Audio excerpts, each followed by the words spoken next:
Welcome to the Undiscovered Gems podcast, hosted by NBA legend and business powerhouse Charles D. Smith, highlighting today's best and brightest business minds. Today we have a guest on our show. His name is Syl Sabastian. Ladies and gentlemen, Syl is the professional of the year. He is a life change and self-change coach. He's also an author. Syl, welcome to the show. Good to see you. Thank you. Thank you very much, Charles. Yes, that's a good introduction. However, I have to add that I am also a sharer of mourners culture. Now, my programs that I do, the Life Change and Self-Program, very extensive, very comprehensive, very sophisticated programs, a minimum of 4 months typically, usually go a year, because they're really about change. But also what I write about, it all fits together into the greater umbrella of mourners culture, which is an alternative paradigm culture to our prevailing paradigm culture, which is the superiority paradigm. That sounds all very fancy, a lot of big words, but it just means that I'm coming at things from a very, very different way of doing things. Things that don't conform to our typical stuff that doesn't quite make sense, right? We want to really, really have things make sense, when they truly connect to you. And also, I don't teach anything that requires belief. In fact, I don't even teach, I just share. See, right there, it's already a different paradigm. What do you mean you have courses and you don't teach? What do you mean you don't want me to believe what you're saying? No, I absolutely never want anybody to believe one word I say. It has to make sense to you. And hopefully, what I focus on, everything I do, it's based on self-evident sensibilities. No belief required. So I'm just sharing as to illustrate how profoundly different I come at matters. And that's just one angle of things. Everything, very different. When you change paradigms, you change everything. Make sense, Charles? Mourners. We're going to find out. Yes, Mourners mourners. in Yeah, superiority. So right, I'll right. ask you, Syl, when you say you don't necessarily need someone to believe, you Correct. want them to self-discover what they think they understand. Right, So right. talk a little bit more about that. I heard what you said, but let's dig into that a little bit. Great, So great. if someone does not understand, Now, but if you don't care about their belief, then what knowledge do they walk away with?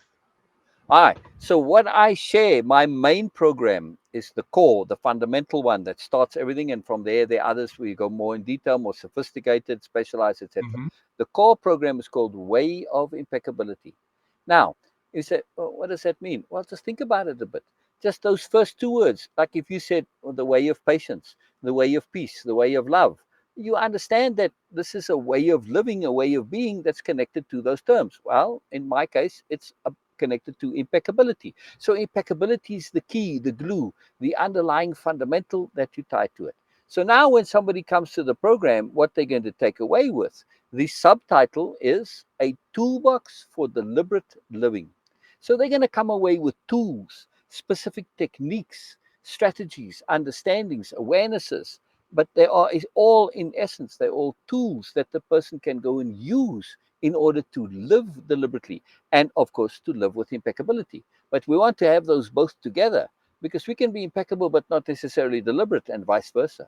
When we add the two together, we have impeccability and deliberate living. Now we live in a whole different way of living.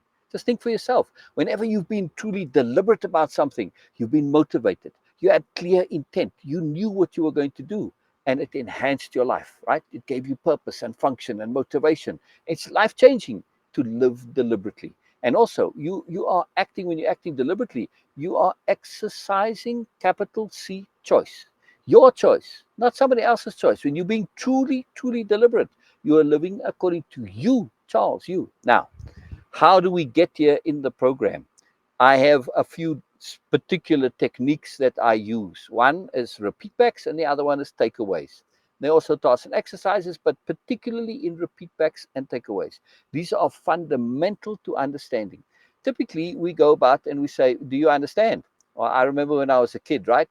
And the kid goes, I understand. And they run away and tell their friends what they understood. And it's completely and utterly different, right? You remember this? Yeah.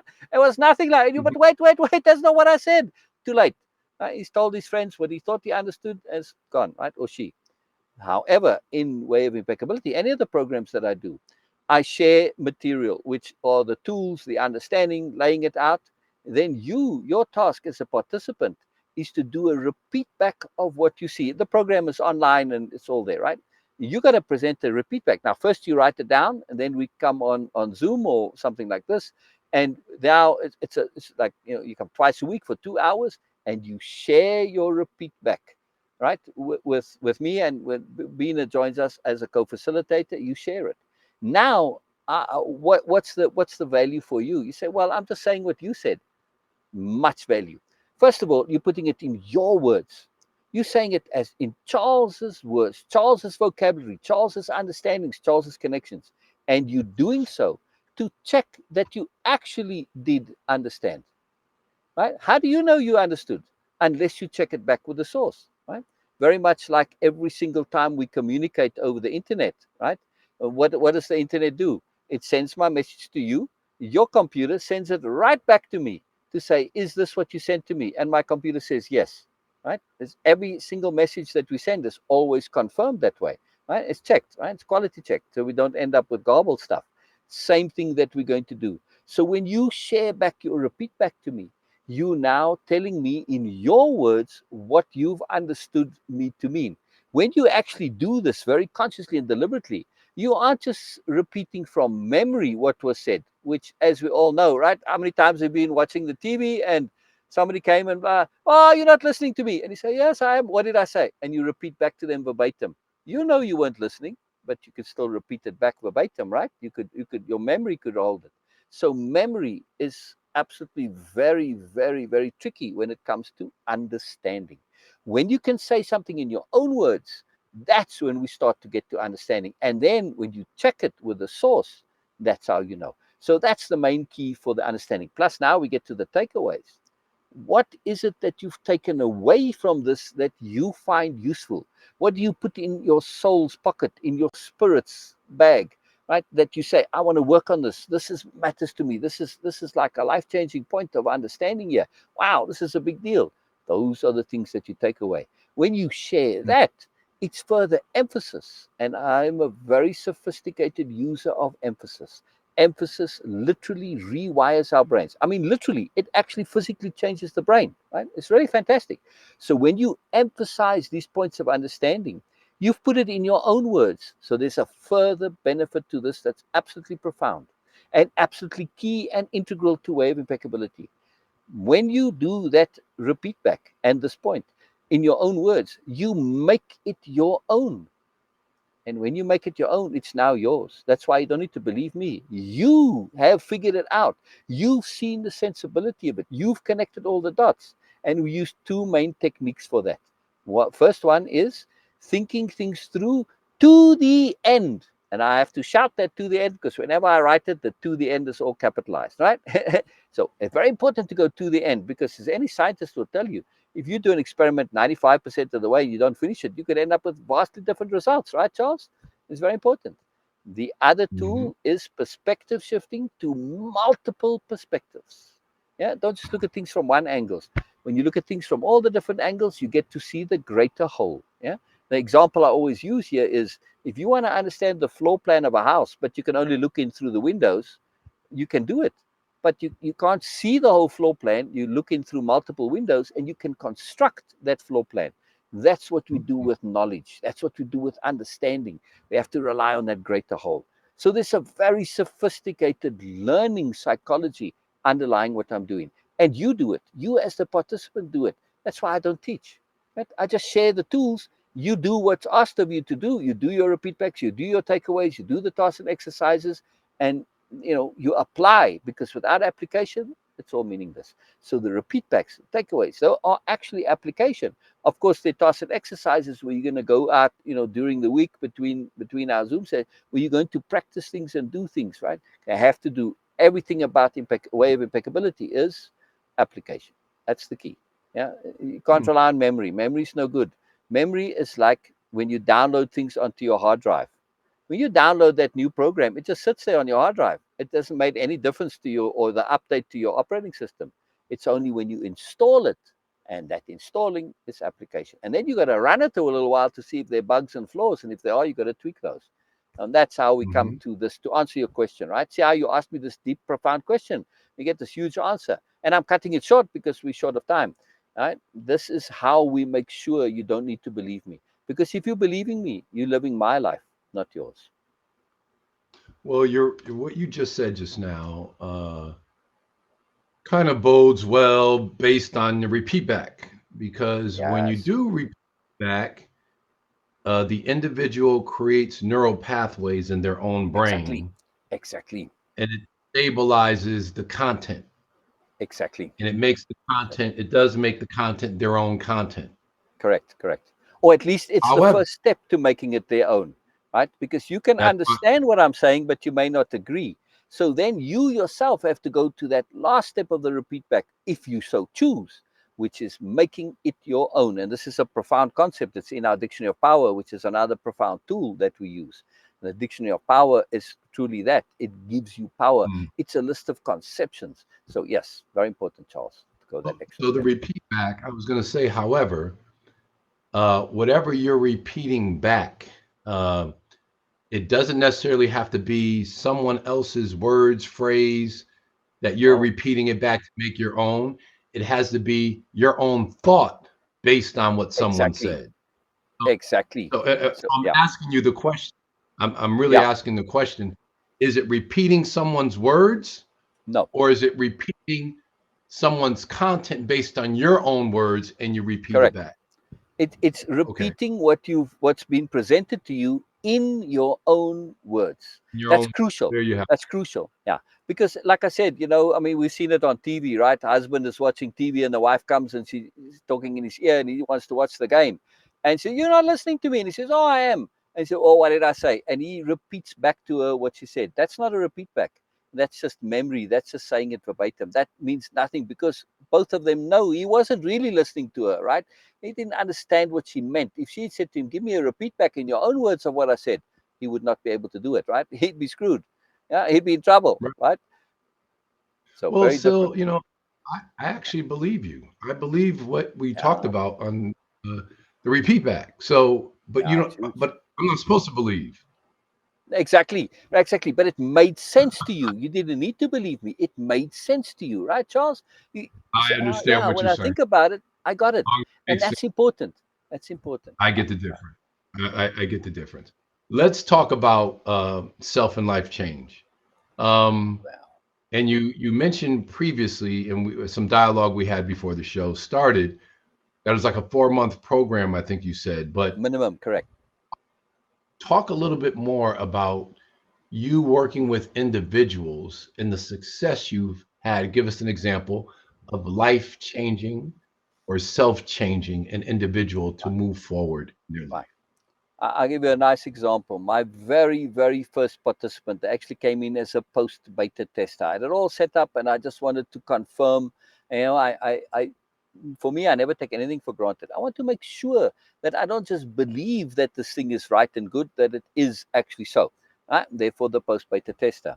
And so this is Bina now, who was going to join us on the show, but for technical reasons couldn't, and who has become a co-facilitator.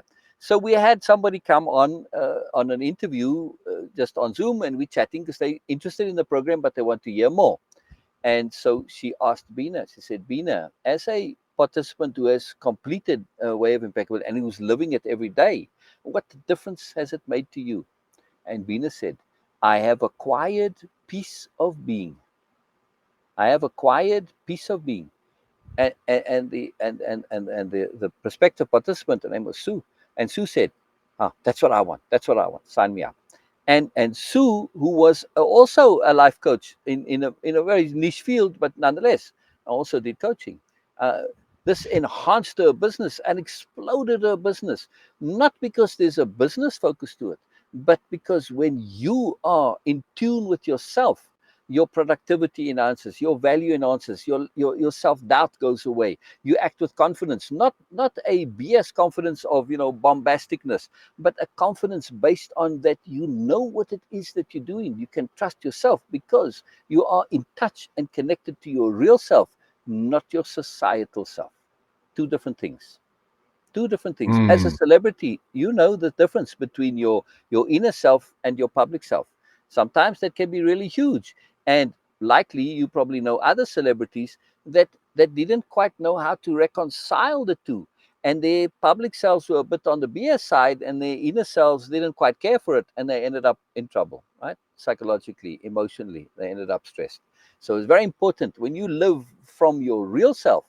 That's what the life change and the self change is all about. To get to who you really are, already are. It's not so much for me. I don't think that you're going to learn to become. No, you already are your real self. You're just living alternately because you think you need to, you think you should. Should is a very corruptive, subversive term in Mourner's culture. Big deal. mm. I hear you. So what about the fact that, you just mentioned celebrities? I find still that most celebrities that are grounded uh, understand that what they do is not who they are. It's really Exactly. what they do. It's really what they do. So you've touched on it a little bit. So now, when it comes to self change, life change, those that understand that it's what they do and it's not who they are, you're you can work with them a lot easier. Yes. Um, Yes. you're separating the two. But what about those that have it combined? How do you really deal with them? How do you Right. help them move forward? Because they're believing that themselves Yes. they are celebrity. Yes, yes. Now, in Way of Impeccability, the very first module one, session one, is called clarity of intent. Not clarity of motivation, not clarity of goals, not clarity of ambition, not even clarity of aspiration, but clarity of intent, and not clarity of intention. I kind of scold Mm, the internet a little bit every time this comes up. There's a massive mm, difference between intention and intent. Intentions are like wishes and hopes. And like we all know the saying, oh, well, he had good intentions, but still he caused trouble, right? What do your intentions matter? They don't matter anything. It's how you act. Intent, on the other hand, is something incredibly potent and incredibly profound. Right? When you have a strong intent, this is a commitment that you are making to do whatever it is that you intend to do. All your mm, energy goes into this, all your focus, all your actions. Plus, there's more. This is where mourners comes into it. When we set an intent, it's something that you need to maintain, because an intent is like when you start to push a car, right? It's the car that's not on. Today, people don't push cars as much in the old days, but you used to put your car to get it started, right? You know that you have to put a lot of energy to get that car moving. Once it's moving, you've got to keep some energy on it, not quite as much as initially to overcome the inertia, but you've got to keep some to maintain the mm, momentum. That's exactly how intent is. When you set it up, you've got to make an extraordinary effort, and then you've got to maintain that intent. But here's the reason why to intent is so potent, because it's not only dependent on you.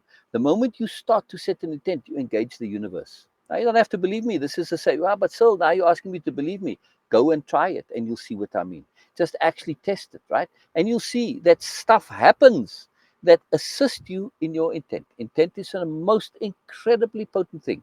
Now, for you to get benefit from intent, whether you believe me or not is irrelevant. Just go and do it and set it. Now, I'm not going through all the steps for setting an intent. There's very particular mhm, stuff, right? But still, we get it. We know this. We understand it from our common understanding, because the word itself, when you get into it a bit more, you think about it, tells you what it is. So, to answer your question of how we connect to somebody's realness or not, when we get into that very first module, my question is, what is your intent for doing this program?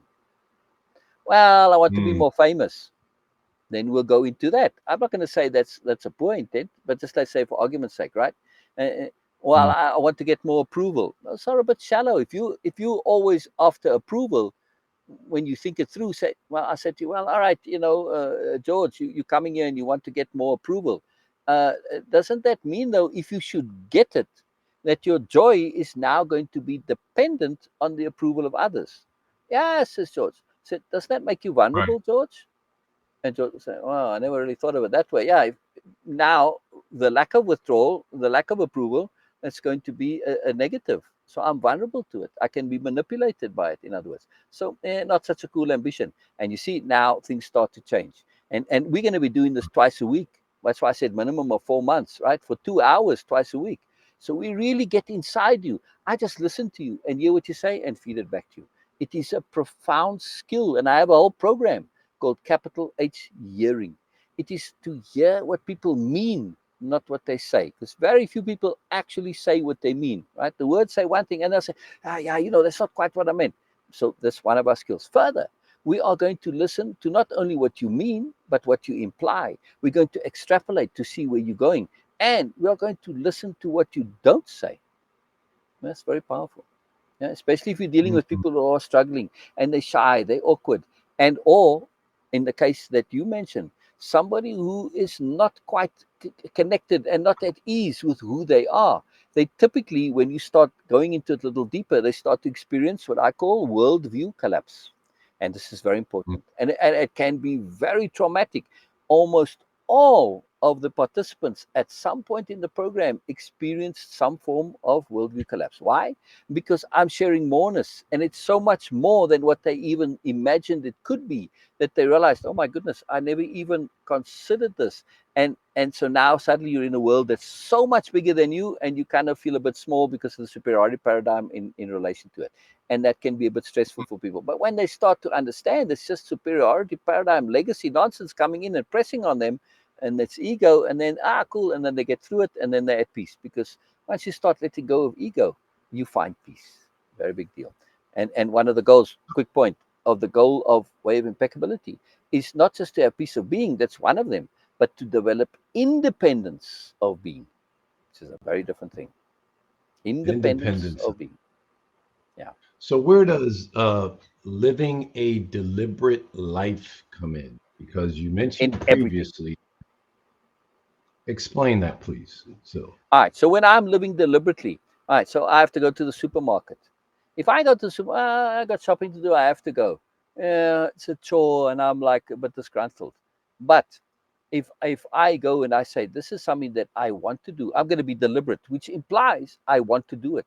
And not only do I want to do it, but I'm doing it with my full attention and awareness, right? So I'm going Can you there be with deliberate? Can you be deliberate with something that you don't want to do? absolutely, absolutely, absolutely, absolutely. So, all right, let's say I've got some unpleasant task that I have to do, right? Okay, I got a boil on my leg and I got to go to the doctor and get it lanced, right? Just for argument's sake, yeah. And I say, Yeah. well, I really don't want to go. But if I go into it deliberately, right? So let me give you a better example of deliberate, right? Most people, they go to jail and they'll tell you it's a horrible experience. What about the undercover agent who goes to jail deliberately, willingly, to uncover the whole crime ring, whatever, right? Is the experience the Hmm. same for that undercover agent or not? No, it's a vastly different experience. Yeah, some of it may be miserable and uncomfortable, but they can bear it, they can tolerate it, they can deal with it. Why? Because they are there deliberately. Changes everything. Changes everything. Yeah, Yeah. Yeah. yeah, Yeah. big I difference. I get Yeah. it. So even We unpleasant things can be tolerable, not necessarily pleasant, but tolerable because of deliberation. Yeah. now one thing, so we didn't talk about how you got into this. Uh-huh. Now I read your background and I was really trying to figure out, okay, Syl breaks a light bulb and this through that discovery he becomes what he's doing. I'll Make the tell you. connection for us. Make the Yes. connection All for us. right. How'd you get So into it? in the days of inner tubes, hopefully you remember them, right? Inner tubes in cars, Yeah, the they're law. rubber, Yeah, right? yeah. Right. Well, as a kids, we found lots of uses for the tubes that got punctured or whatever. So one of them was to I cut a strip about I don't know 2 feet long, a thin strip, about 2 feet by maybe I don't know 3/4 inch, and I would wrap one end around my finger and pinch it with my thumb like that, and pull the other end and shoot that stuff. And I became very proficient at this. I could shoot the ash off the tip of your cigarette. Flies, mosquitoes, they never had a chance, right? So one day there's a fly sitting on this bulb in our hallway. Now, this was unusual that the bulb didn't have a lampshade on it. It was very rare. I mean, I can't even think of any other light ever that was naked like that. Nonetheless, I take aim and shoot at the fly, but I slightly miss and I hit the bulb and the whole thing explodes. So my Sure. mother comes out because it's right, her room is right next door there, and she sees me very upset. And I said, well, I must. And she says, well, we can't be perfect. She says to me, wow. She mistakes my upsetness as for breaking the light bulb, where I was really upset at missing. Anyway, so I don't even respond to her. I don't even answer because this just smacks my brain. Like, I'm like, why not? I'm 10 years old. I'm like, but why not? Yeah? So and it was already my habit to really think about things through to the end. So I went about and I did a study. I said, well, there's something wrong here. That we cannot be perfect. This makes no sense. I didn't tell my mother, sorry, that doesn't make sense. I just never even responded. I just went to my room and went to lie down and think about it. And so then I said, well, first of all, there must be something wrong with this idea of perfection. So I went and made a study, a little social sciences study. I went and asked everybody that I could, pretty much. Again, this was in a very, very conservative society. So this was quite an act of daring and took a lot of courage, Sure. I got to tell you, because when in a conservative society, when you ask questions that are out of the norm, you can get some serious feedback. And that was a day when if people didn't like what you said, they could give you a smack. Anyway, so I asked people. And I remember one older boy, he said, wow, to be perfect, that would be boring. And he could see on my face, like, but that doesn't make sense. It wouldn't be perfect if it's boring. You just said something that's oxymoronic, that's self-contradictory, that doesn't make sense. When he saw that look on my face, he realized he had that self-awareness that came. He realized, oh, I just said something stupid. Why? Because he was just aping what he'd heard. And well, let's Mm, just put it this way, I had to run away.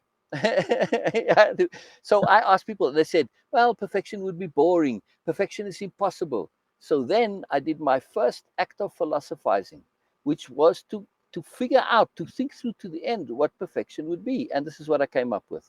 Perfection is a state of being from which, if you had the power to change anything at all, you would not. Exactly like that, with all the commas and pauses in it, right? Because it took me a long time to figure this out. Now, mm, here comes the thing that really set me on my path.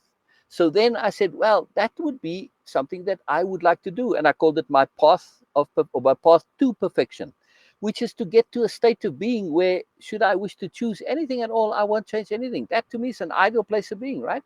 Is it is it possible? I don't know. Is it worthy to pursue? Absolutely. Right. So I said, mm, I don't know if I could get to that place because it's dependent on if you had the power. I might not have the power. However, what do I need to even start on this path? I then said, well, I better get some awareness. And then I started to think about what awareness is. And then, oh my God, was I horrified at my lack of mm. awareness. And this has been with Uh, me all my life, right? At that age, I don't know if you remember, but at that age, we had that massive, inordinate capacity for immersion into what we're doing. And I immersed fully into awareness, right? And of course, mm, you're unaware for the most part. Now, I had something going for me. When I was 6 years old, there was a particular incident, that event, a significant event that happened, a memorable event and a significant experience, as I call them, which resulted in me understanding that I need to have a social side and a private side. Because what I was mhm. going on in my private side, completely, if I shared it, I would have gotten into massive trouble. I mean, I was in a culture in those very early years, which was one step away from being Amish. And just would have been seen as a rebel, as the devil is in me, God knows what all, and I would have been in trouble. But my private side, by the way, let me just make this very clear, was never a secret side. I would share with Mm, anybody if they asked. Nobody sure. ever asked. So, Got it. but that Got made it. all the difference, right? So I was internally doing everything, and my social side was being appropriate as to what it is in the social world, right? And it was all about appropriateness, which is the core fundamental conception of my entire philosophy. right? It can be called the Right. philosophy of appropriateness. Yeah. Perfect. Well, Syl, we are. I look up and we are running out of time, man. This is No, a awesome oh, conversation. You are yeah, definitely a thought leader in the industry of self and life change.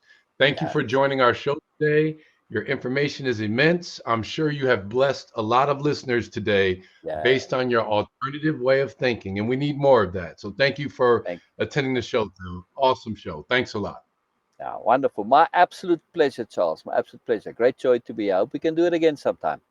We hope you enjoyed this episode of Undiscovered Gems with our host, Charles D. Smith, highlighting today's best and brightest business minds. Brought to you by Pods Entertainment Group.